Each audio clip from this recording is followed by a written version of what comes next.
Hello, Ate Fels. Oh, October na at birthday mo nga pala. Happy 74th birthday. Oh, sabi ni Beng, darating ng Pasko. Oh, sana magkita-kita tayo ng Pasko. Sabi mo kay Beng, kumusta na siya? Si Minnie, si Jing. Okay, ang saya siguro ng birthday mo, no? O, pumayat ka na ba? O, ako eto. Medyo mataba pa rin. O, eto si Oscar. Oh, Ate Peli, you don't look like 74. You look like 73 and a half. Ha? Oh, happy birthday.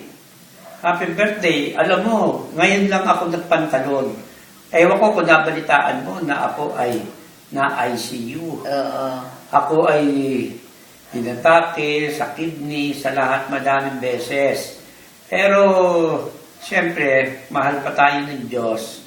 Kaya, pinagbigyan pa tayo. Pero, mag-undergo ako ng operation sa kidney stones at saka pinalalakas ang puso.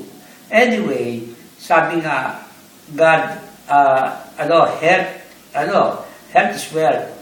Pero alam mo, pag na-hospital ka, hindi lang wealth, health is million. Dito, pag ito ay na-hospital.